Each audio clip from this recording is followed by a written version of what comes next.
Thank you for staying with us today. Like we said at the beginning of the program, today is D-Day in Osun State. And we've had one update already. We shall just nip over there again and join Sheun Okimbaloye for an update regarding what is happening in Osun State. Morning, Sheun.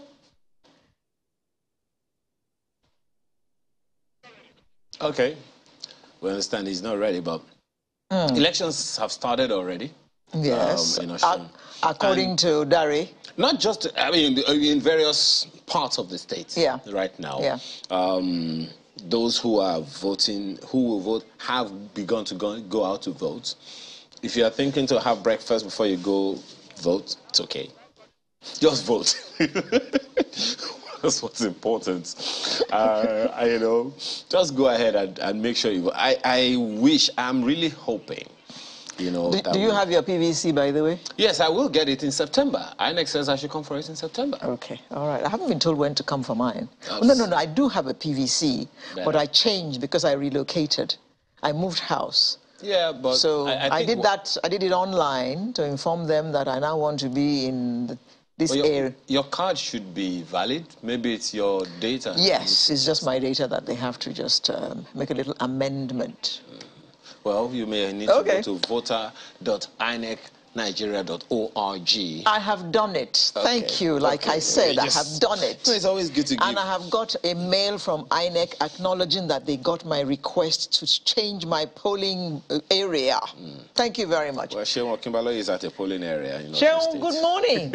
How far? What's happening in Osun? Sheun, are you there? Uh-oh. Okay. There he is. Hi, Sheun, what's up? Uh-oh, he can't seem to hear me. Thank you so much, and welcome to Oshogbo. Of course, this is Salvation Army Primary School in Alekuodo area of Oshogbo in Osun State. This is where we're literally been all day trying to monitor this election. The last time we monitored and we showed you the opening of polls. And for the last hour or so, we've seen activities progress steadily. And first, what you see in my background is the queue of the voters that is becoming increasingly populated. When you thought that is going down, it comes up with yet several other voters who are calling in. And, you know, the process seems to be almost similar in the areas that we're monitoring. But if you look closer, there seems to be some kind of agitation earlier on about some of the instructions that they're getting as to the movement around the polling unit area and the kind of restrictions that we can see. If you look at some of the positioning of the police officers. So these are some of the security officers that are manning, and look at the positioning, because this matters a lot and is very strategic. If you look at it, the police officers with ammunition or arms, they have a designated area. I guess it's because of the situation that happened earlier. That's why we have a police officer with a gun close to the polling unit. In fact, they're not allowed with ammunition this close to the polling unit. They're supposed to be on the outside of the perimeter. And it looks so much like these, the organization here is a bit more well coordinated, because they have a longer outer queue and they have the inner queue. So when you move out of the outer queue, you progress into the inner queue. And there are about 3 or 4 stations on the inside under the canopy where the real deal is being seen. So, quickly, for those who are just joining us, or perhaps who are not familiar with what is happening, this is the progression. Now, from the outer queue, you join the inner queue. So, the first assignment here in the inner queue is for you to have your register, your PVC, your identity, being verified right on this list, on the voter register. So the first set, that's the first procedure. That means that you are done with that, and your PVC will be verified along with the register. So when that is done, you then come here. This is the next point. The BVAs. This is the technology INEC is using to verify this process. So when that is done, okay, so it couldn't verify. So what the official is going to do is to go into an environment that could accommodate the process. If you come closer, let us see whether or not this very voter will be verified. So it's verified now, so it can go under the canopy. It couldn't be verified. It pointed red, but then it's done. So let's follow up the man to see what exactly he's going to do afterwards. So after he's got that, so he gets the ballot paper from here. So you see the progression. You verify, you find out whether your name is on the register. When that is done, you go to the BVAs accreditation. So when the BVAs accredits you, you get a ballot paper. When you get a ballot paper, you then move to the cubicle. So let's see what happens here. Because this is an open, secret ballot system, so we're not supposed to expose who the voter is voting for out of the 15 political parties. So she is done. This is the final moment. So you tuck it in right into the... So she's done. So this is the exit point. So it's done. So that is pretty much the process. But let's scrutinize what is happening with the BVAs. This is where one thing that catches our attention today. Whether it performs very well or not. Look at it there. So that is how it's been done. You simply point it at the face of the voter.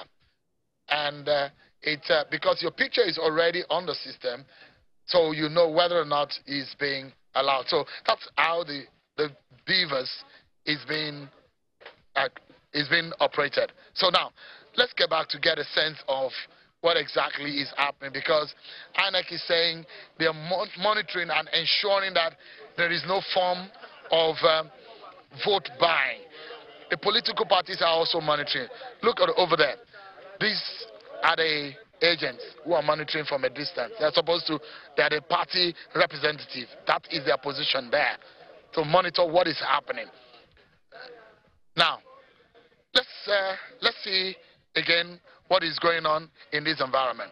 Now, this is one of the major polling units in this area.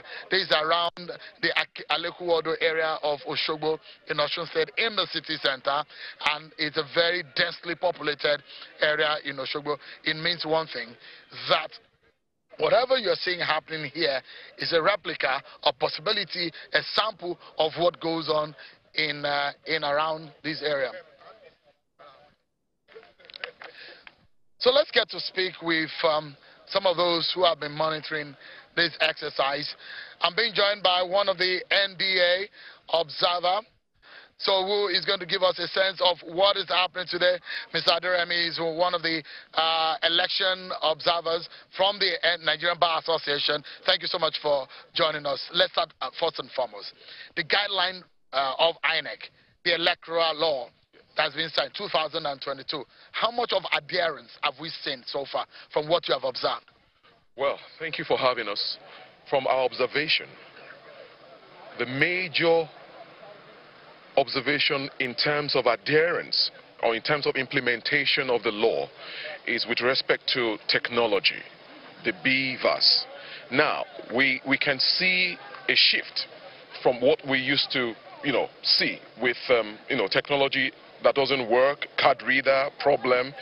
Now, what the BVAs has done from Ekiti all the way to Osun in less than a month is that at the area of the polling unit, you realize that electorates are being accredited, and the accreditation is electronically transmitted. So the era of voter inflation is gradually coming to an end from our observation.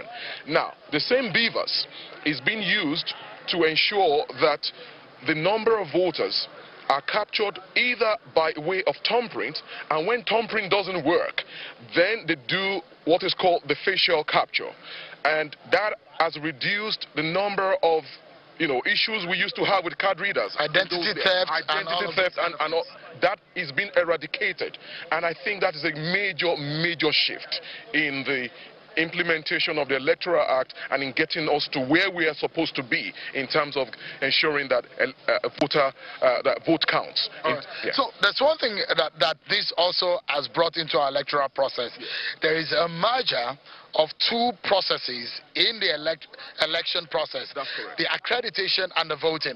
There was a time that accreditation ends at about 12, then voting starts afterwards. But now there is a merger of those two processes. Absolutely. Now we have voting and accreditation being done simultaneously. But beyond that, there is an issue of vote buying and these kind of complaints that people saw in Ekiti. Have you observed any sort of thing like that?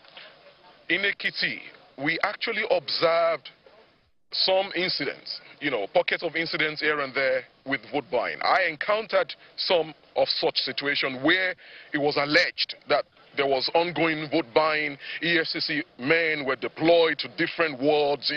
We encountered EFCC, NDLE, and the Nigerian police force, apprehending people, apprehending electorate and party agents. We saw that. Some of these incidents were not proven, but we couldn't really. But there were pockets of that. But in Osun, fast forward, we can see that it's minimal. We just or maybe the politicians are smarter. Probably the politicians have become smarter, because someone mentioned that on the day of election you won't see vote buying, you won't see movement of vote buying. That these politicians have done their job a day before or the night before, but we don't know. We just hear these things. However, one positive thing that comes out of this is the fact that if politicians across all the political parties are making such an attempt to buy vote, all right, it suggests one thing: voters' votes now count in Nigeria. We are gradually getting there.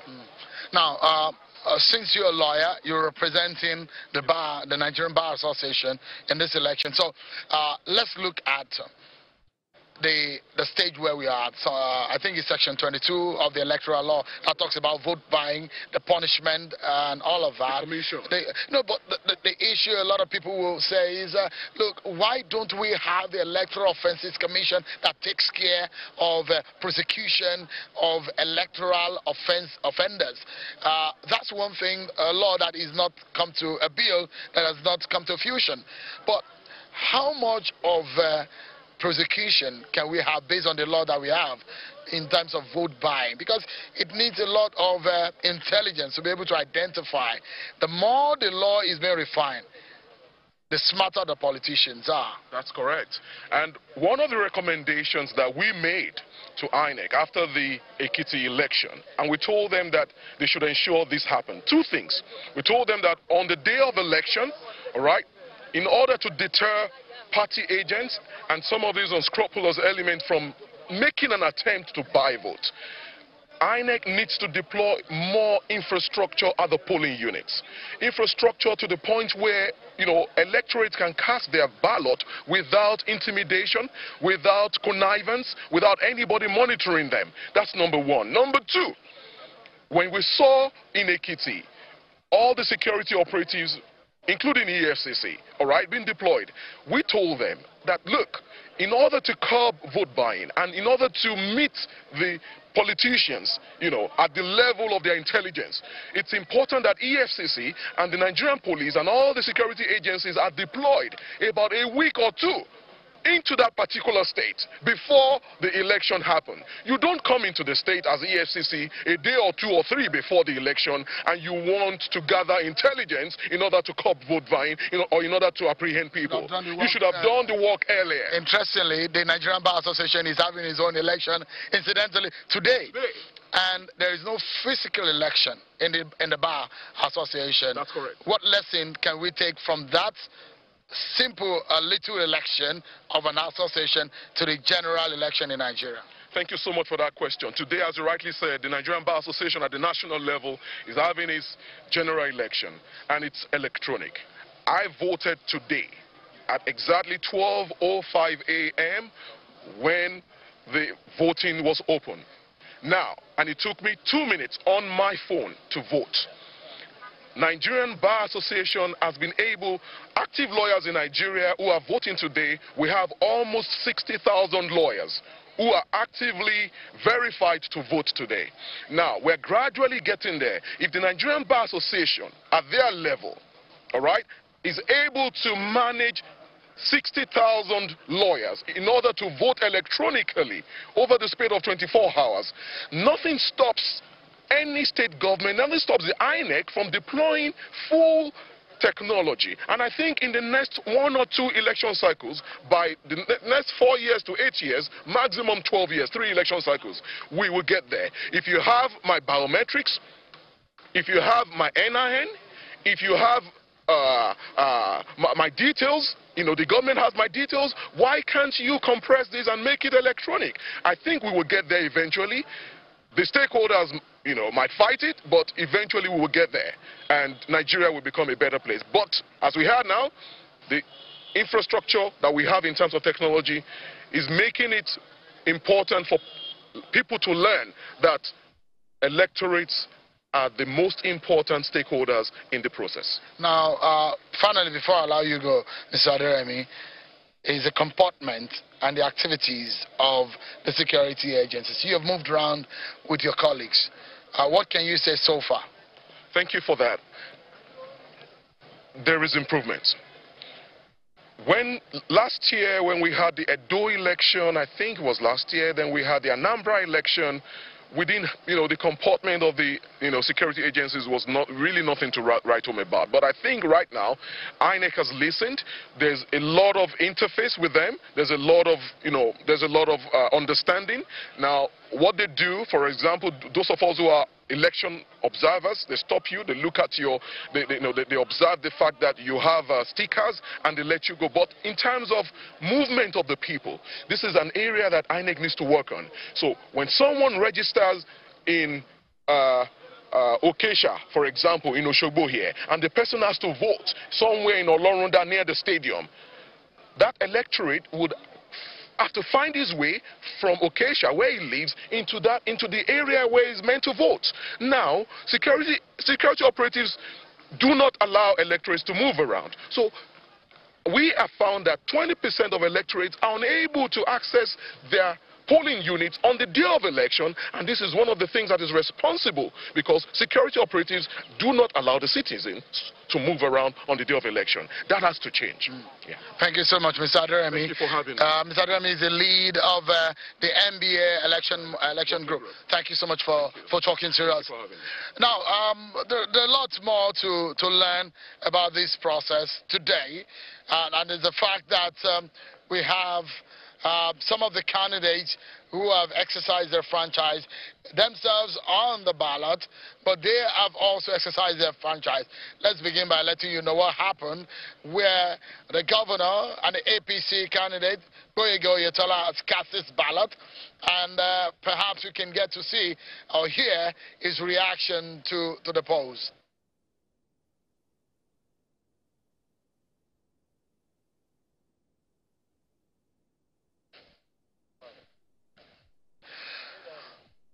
All right, of course, the governor, APC candidate, voted in Iragbiji, his own country, there in Osun State. And of course, the candidate of the PDP, Senator Ademola Adeleke, cast his ballot in his hometown of Ede, of course, Ede local government area. And let's get to hear his view on the exercise. I think INEC has performed very well, because when they were trying to use my fingerprint, it didn't work, and they used my face, bam, and it worked. So that means that they have really improved. Yeah. So what feelings are you getting from other voting areas, sir? Well, the feelings I'm getting at everywhere is calm for now. I hope it will stay like that. And you are confident of your chances on the ballot? Big time. Very, very confident. My people love me. Osun people love me. I love you, Osun. Thank you very much. Thank you, sir. That's the candidate of the People's Democratic Party, Senator Ademola Adeleke, speaking after he cast his ballot in Ede area. Now, what about the Labour Party candidate and the former Deputy Speaker of the House of Representatives who cast his ballot in Ilobu? I mean, he's been speaking about the exercise and how things have gone. And here is Honorable Lasun Yusuf. This polling unit, we are always orderly, and people always come out en masse to vote, and they have done so today. And I'm not going to start commenting on election that is still going on. We are just like 1.5 hours into election, so I can't comment on election that has just started. The only thing I know for now is that I've just cast my vote. It took me about 10 minutes to do so, and I hope in the course of election that process is going to be improved upon.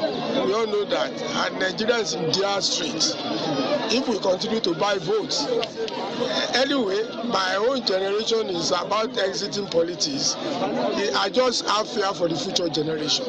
But let me sound a note of warning. If people actually go out today to buy the votes, Nigeria is in problem. All right, that's the candidate of the Labour Party, Honorable Lasun Yusuf, a former Deputy Speaker of the House of Representatives. So there you have it. Alero, you can see the exercise seems to be going, and earlier on, the queue was this long, double that's what we are seeing right now, but it's gradually dwindling and reducing by the moment. I'd like to let you know that this is not the only polling unit right here. There is another polling unit that you can see just above the perimeter, just above the fence here. It's not as populated as the polling unit that we have here. This is the Salvation Army Primary School in Alekuodo area of Oshogbo in the state capital, right in the city center. Of course, whatever you're seeing here, as I said earlier, is a sample, a replica of what is happening in the over 3,000 polling units that you have across the state. It's looking like we're getting there gradually in terms of we saw the opening of the poll, we saw the polling and the election, the voting going on. So what we're expecting is when the poll closes, it should close at 2:30. Afterwards, if there is anyone on the queue after 2:30, you are able to vote, but you cannot join the queue after 2:30. But if you're there before 2:30, you'll be allowed to vote. But that's how it's being so far. From what we hear, from what we can see, one will say it's been peaceful, except anything happens that we're not aware of at the moment. But so far, one can say it's been going smoothly. Alero. Okay. Now, Seun, Yaga Africa had raised the alarm, I think it was yesterday, about certain cult groups gathering small arms with the intention to foment trouble. Was the security, were the security agencies able to contain that? Because all seems peaceful to us, because we've already spoken to Dari, and he said all was peaceful where he was too. Yeah, I mean, so we've been drums of war. That is perhaps how you would describe the kind of threat and the kind of stories of violence that we have seen in the past week. There is an intense confrontation and battle between the political parties leading up to now. We understand that arrests have been made. The police told us as much as that. But if you see the deployment on the ground, it will deter to a large extent anyone who is planning to foment trouble. And you can see, it didn't take more than 5 minutes or less than that for we to see a deployment of armed police officers here as soon as we saw some kind of disagreement with a party agent and a security officer right on the ground. It took just about 5 minutes until we saw them to arrive here. It tells you the kind of arrangement, whether or not this kind of situation applies in every other areas across the 30 local government areas. But here, where we are at, it shows there is a heavy deployment, heavy presence. Alero, 21,000 police officers, police alone, not to talk of NSCDC and every other sister agencies of the security system in Nigeria that have their presence here. The military manning the major perimeters of the state, the exit and the entrances. It tells one thing, that the security agencies have their hands right on this process. And how they are able to police it is left to them to the very, very end. Okay. Have you noticed any incidents of vote buying? Sorry, say that again. Have you noticed any incidents of vote buying? Well, so, interesting. You remember a few weeks ago, when we were having this conversation in Ekiti, you could see vote buying is a very technical thing for you to identify. Now, this is it. So those who are willing to buy are just standing aloof. They have their agents around. You see them unassuming and just as if they're just law-abiding citizens who are just around the area looking at what is happening. Usually you see them with a notebook and notepad, and they're monitoring to identify who and what the votes have been like. Then you go later on to go and collect money outside of the arena. It's a very technical, very difficult. It takes a lot of intelligence to be able to identify those who are buying. It does look to me from this polling unit that if there is any kind of vote buying, it is being done with a lot of caution and with a lot of wit. But as it is right now, I cannot see. In fact, the police are really, really on the guard right here. And so far, I've not seen any kind of vote buying right here in this polling unit, Alero. Well, let's just hope we never find out. But let me just ask you this one. You know, one of the issues you had to contend with, Michelle, in Ekiti was that of the issue of voter turnout. And at the end of the elections, I mean, because you know the percentage of people that came out to vote, of the little less than 1 million people that were supposed to vote, about barely 1/3 came out to vote in that election. What do you see happening, you know, in this Osun state governorship election? Because from the last count, there are almost 2 million registered voters or thereabouts. What kind of turnout are you seeing, and what are you hoping could happen? The percentage, if you can hazard a guess from your experience. Yeah, Ayo, thank you so much. You know, election in Nigeria makes you a permanent student who never graduates from the class. Of course, you are a permanent because student. you keep learning, you keep realizing things every day. The lesson that we took out, I mean, over the years, I've come to realize that you cannot judge a voter turnout by the turnout you see in the polling unit or in several polling units. Correct. The aggregation of the numbers at the end of the day give you an understanding of what a voter turnout is. Sometimes you see a large number of people coming to the polling unit. At the end of the day, you're being told that this is a percentage, because in the last few years in Nigeria, voter turnout has not been more than, it's not exceeded 40%. Wow. Even in Ekiti, we saw less than that. Now, we're seeing a lot of enthusiasm in the voters. They wanted to come. You see them call at the polling unit early enough, 7:30, 1 hour, 1.5 hours earlier than when the poll is supposed to open. They are there. They're enthusiastic. They are passionate about the process. But by and large, in fact, Ayo, one thing that is very interesting is that Osun State has perhaps one of the highest collection rate of permanent voter cards. They have well over 70% in the collection rate of permanent voter cards. And if you look at the progression of the voting population, they are nearing 2 million, far better than what we saw 4 years ago in this state. But if 70%, or even, don't let me be too optimistic, 50% of that number comes out, it will be a very, very good outing as far as voter turnout is concerned. But it's too early in the day to know what the voter turnout is. But for INEC, there was an early setting up, which is good. For voters, there was an early turnout, which is good. So far, things are going peacefully, but we hope that it stays like that to the very end. Ayo. I'm actually hopeful and very, very enthusiastic as well, because just as you said, the higher the number of voters, the lower the percentage of voters that turn out to vote. That's what we've seen over the years.